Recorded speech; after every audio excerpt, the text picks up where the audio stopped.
Меня зовут Саида Николаевна Петрова. Я представляю фонд капитального ремонта. Мы сегодня будем обсуждать вопросы по взносам на капремонт. Как оплатить и какая задолженность. И вопросы, когда купили квартиру, имеется задолженность, когда списывается ли там взносы на капитальный ремонт по банкротникам, гражданам, признанным согласно решению суда. На основании 169 статьи все собственники, которые проживают в многоквартирных домах, обязаны уплачивать взносы на капитальный ремонт. По нашей республике начисление взносов наступило с июля 2014 года. Хотела бы рассказать по вопросам справки об отсутствии задолженности, как получить при сделке квартиры. То есть, если вы покупаете квартиру, то необходимо у продавца запрашивать справку об отсутствии задолженности по уплате взносов на капитальный ремонт. В основном такие. Так, Анастасия Григорьева. Добрый день. Как получить справку об отсутствии задолженности? Можно ли ее получить электронно? Так, справку об отсутствии задолженности можно получить при отсутствии задолженности по взносам на капитальный ремонт. Мы выдаем справку и электронно. И можете подходить на Чапалова 32, получить лично. Так, Алик Алексеев. Так, как идет начисление взносов на капитальный ремонт? Так, начисление взносов у нас производится от общей площади квартиры и умножается на тариф. Тариф у нас ежегодно устанавливается Министерством Министерством жилищно-коммунального хозяйства. Так, Маша Ивановна. Так, здравствуйте, Маша. В нашем дворе есть кладовки, за них тоже нужно платить взнос. Если кладовка находится во дворе, то за них оплачивать не надо. Но если кладовки находятся внутри многоквартирного дома, то нужно оплачивать взносы. С этого года, получается, за кладовки тариф установлен как тариф жилых помещений.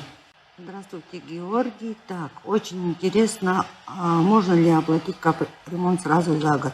Да, конечно, это возможно, но необходимо это рассчитать так, что ежемесячный фиксированный платеж умножить на 12 месяцев и оплатить через сайт фонда.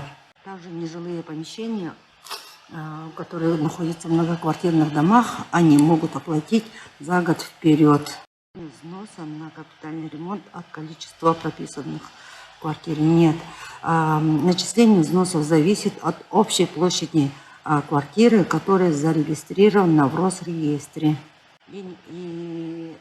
И балконы там не включаются. Маргарита Афанасьева. Через сколько лет после ввода в эксплуатацию дом начинает платить за капитальный ремонт? Так, это получается, есть рассрочка платежа по домам.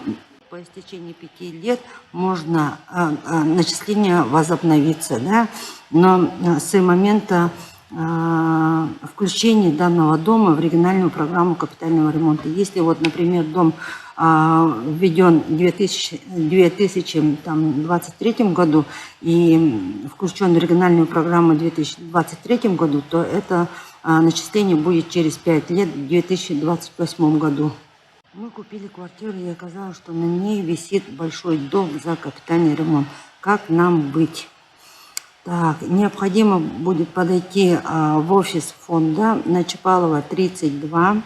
Нужно будет оплатить задолженность на основании 158 статьи, где проговаривается, на капитальный ремонт при переходе права собственности переходит на нового собственника, поэтому необходимо его оплатить, либо обратиться к прежнему собственнику за возмещением. Так, Алексей Михайлов. Так, списываются ли банкротам долги за капитальный ремонт? Так, долги за капитальный ремонт по банкротникам не списывается, делается перерасчет, так как по решению суда гражданину-банкротнику выносится на определенное физическое лицо. Если при продаже квартиры, там, если собственник меняется, то необходимо долг, который был перерасчитан по банкротнику, оно перейдет новому собственнику. Алевтина Иванова. Так, если никто не проживает, можно ли не оплачивать взносы? Нет, если через Росреестр вы зарегистрировали права собственности, то оплату производит собственник. Поэтому, если вы даже не проживаете, вам нужно будет оплатить.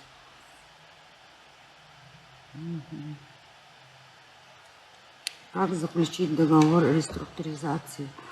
Так, договор реструктуризации у нас заключается согласно письменному обращению гражданина. Длится максимум до 9 месяцев. Соглашение, решение о предоставлении реструктуризации у нас рассматривается в течение 5 дней, и вам позвонят. Вы обязаны будете подойти на Чапалова 32 и подписать соглашение и оплачивать по назначенному графику оплаты. Мы находимся на Чапалова 30, фонд капитального ремонта, мы находимся на Чапалова 32. 32 вы можете подойти с понедельника по четверг с 9 до 5. Принимаем клиентов. Здесь вы можете выяснить начисления, сколько оплатили, поинтересоваться по проведенному капитальному ремонту вашего дома. Намечается для проведения капитального ремонта вашего дома. Вся информация, актуальная информация у нас находится на сайте фонда. Хотела бы рассказать про компенсацию. Очень много вопросов к нам приходят по вопросу компенсации пожилым гражданам. То есть, начиная с 2023 года, взнос на капитальный ремонт, сумма к оплате, да, по взносам на капитальный ремонт выставляется за минусом полученной компенсации. Если до 2023 года компенсацию, взнос на капитальный ремонт нужно было оплатить и после этого получить на банковские реквизиты, то начиная с 2023 года, компенсация перечисляется в адрес фонда, поэтому при оплате оно учитывается. То есть, если у человека 500 рублей начисления взносов, а компенсация поступила на 250 рублей, то нужно будет ежемесячно оплачивать за минусом компенсации 250 рублей. Хотела бы дополнить Алексею Михайлову, что есть тоже бывают такие вопросы, списывается ли по исковой давности. У нас списания по исковой давности тоже нет, так как задолженность остается за помещение, не за физическим лицом. По сверке расчетов вы можете подойти в отдел по работе с собственниками. Какие механизмы осуществления этого протокола расширенный регламент? Да, собственники могут выбрать управляющую компанию, владельцем которого может быть являться он. Регламент у нас есть, как это должно быть, но это можно сделать, инициировать собрание, зафиксировать протокол, направить управление УГСЖН, да, управление. В течение 5 дней мы вам дадим ответ. При переходе на специальный счет, деньги перечисляются в течение 1 года, по истечении 1 года. Так, Михаил Донской, расскажите подробнее ремонтируются для аварийных домов. Аварийные дома не ремонтируются, они исключаются из региональной программы капитального ремонта при получении заключения межведомственной комиссии от муниципального образования. Айталина Сафронова. В каком государственном муниципальном органе можно узнать о списке домов, включенных в региональную программу? Вы можете обратиться в фонд капитального ремонта по номерам 31 90 14. Данными вопросами у нас занимается отдел актуализации программ. Вам ответят. В региональную программу включаются все многоквартирные дома, которые находятся на территории Республики Саха-Якутия. Хотела бы отметить, что поступают такие вопросы, что ошибочные оплаты, да, сумма больше, чем нужно было оплатить, возвращаются ли такие переплаты? Да, возвращаются такие переплаты. Либо это можно зачесть в счет будущих оплат.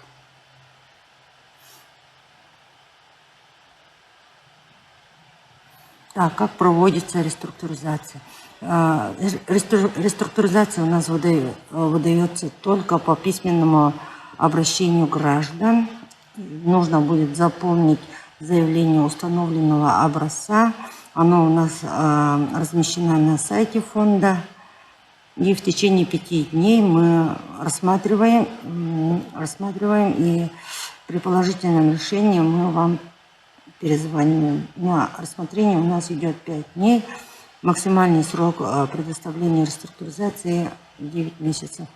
Так, Нургун Сараватский. Можно ли решение собрания собственно отказаться от участия в никак невозможно общим собранием. Это решение никак невозможно, так как оплата взносов на капитальный ремонт регламентирована жилищным кодексом Российской Федерации. Это обязательные фиксированные платежи, которые у нас начались с июля 2014 года.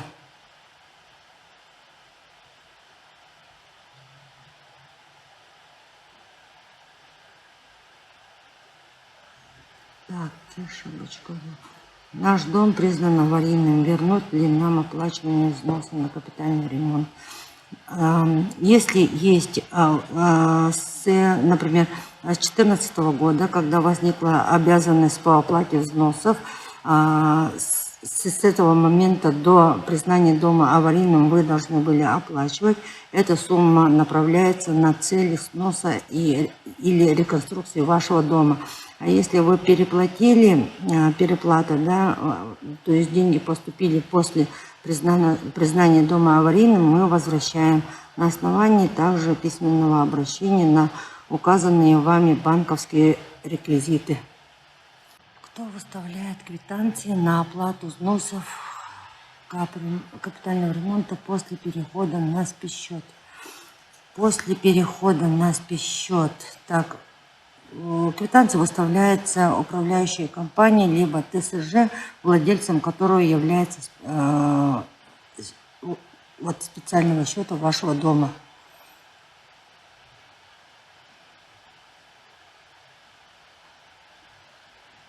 Так, по ошибке заплатили больше, чем нужно было. Как вернуть? Так, необходимо будет написать заявление, указать банковские реквизиты. Ошибочные оплаты мы возвращаем в течение 30 календарных дней. Так, Айхану хотела бы дополнить, что если у вас есть еще дополнительная квартира, либо квартира матери, вы ошибочную оплату, излишне оплаченную сумму можете перекинуть на другую квартиру своих родственников, либо вернуть на банковские реквизиты. Нам не всегда приходят счета. Можно ли настроить электронно? Да, конечно, можно настроить электронно. Обратившись в фонд капитального ремонта, вы можете написать на электронный адрес fin@fondkr.ru, либо письменно направить через почту, обратиться Нам либо можно подойти в фонд капитального ремонта на Чапалова, 32.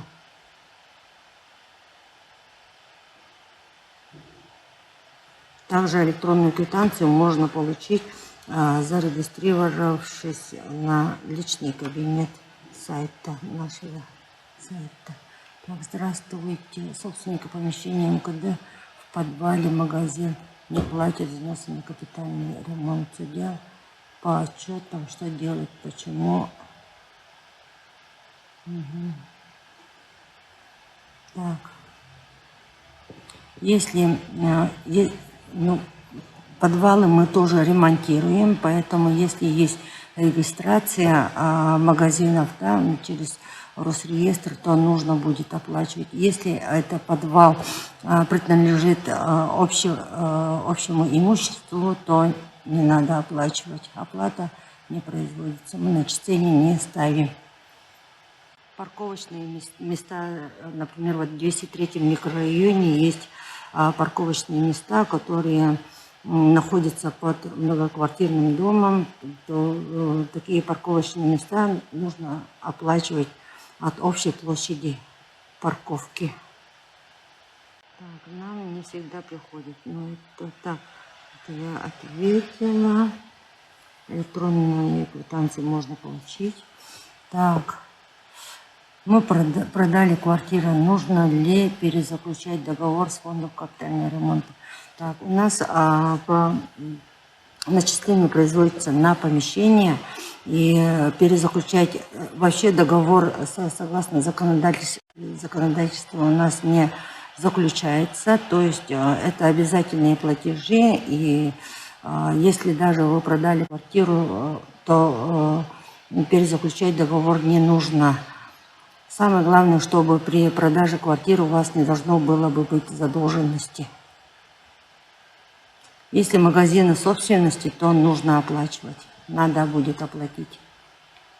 Для сверки вы можете подойти также на Чапалова, 32, приемные дни с понедельника по четверг с 9 до 5.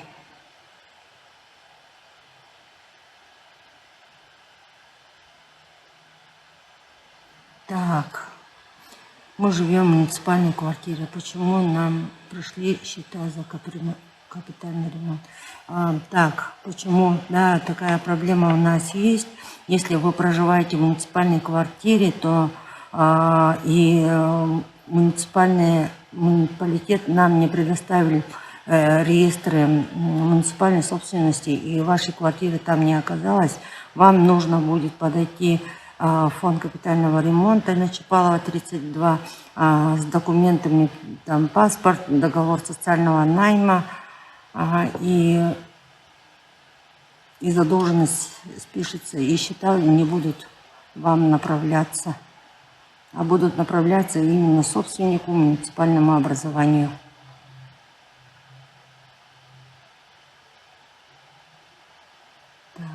У меня такой, будет ли акция «Прощенные дни». Ну, акция «Прощенные дни» у нас ежегодно бывает на основании согласования с Министерством ЖКХ как учредителем фонда. В этом году пока таких вопросы не поступали, нормативки тоже не поступало, поэтому я сейчас не могу сказать, что в этом году будет акция «Прощенные дни». А так, начиная с 2018 года, ежегодно мы проводим акцию «Прощенные дни». При этом нужно будет оплатить общую сумму задолженности и плюс текущее начисление за декабрь текущего года. То в этом случае задолженность по пени списывается полностью. Не надо накапливать долги, если накапливаете долги, то ежемесячно, ежедневно даже начисляются пени. Поэтому не надо долги накапливать. Ежемесячно нужно оплачивать до 10 числа каждого месяца. Сколько задолженности и сколько вам нужно оплатить, вы можете узнать на сайте фонда во вкладке «Онлайн-оплата». При онлайн-оплате, если при нажатии онлайн-оплаты и введении лицевого счета выходит задолженность, сумма к оплате в разбивке по основному долгу и по пени. Так, кому предоставляется компенсация по взносам на капитальный ремонт? Так, компенсация предоставляется пожилым гражданам старше 70 лет, это 50%, и старше 80 лет 80%. А также в прошлом году у нас было постановление, и оно утверждено, что семьям участников там СВО предоставляется компенсация в размере 50%. Компенсацию по взносам на капитальный ремонт именно пожилых граждан предоставляется не предоставляется, а за вычетом полученной компенсации предоставляется счет квитанции, платежный документ за вычетом вот этой компенсации. А компенсацию по участникам СВО предоставляет агентство субсидий. Нужно будет обратиться через МФЦ в агентство субсидий. Так, как узнать свой лицевой счет? Так, лицевой счет вы можете узнать на сайте фонда во вкладке «Узнать свой лицевой счет». Нажимаете, вводите свой адрес, и там автоматически указывается. Так. При расчете взноса на капитальный ремонт балконы тоже учитываются или только жилая площадь. Балконы не учитываются. Начиная с 2021 года, 2022 года, по-моему, при регистрации права собственности в Росреестре балконы не входят. То есть вы оплачиваете только за жилую площадь. У меня на первом этаже есть магазин. Они тоже платят взносы накапливаемые. Ну да, магазин. Если магазин зарегистрирован в Росреестре, есть собственник, то они оплачивают. Нужно будет 10 числа каждого месяца. Для сверки именно по магазинам вы можете подойти на Чапалова, 32 в офис фонда. Рабочие дни также с 9 до 5, с понедельника по четверг. Необходимо с собой взять паспорт и выписку из Росреестра.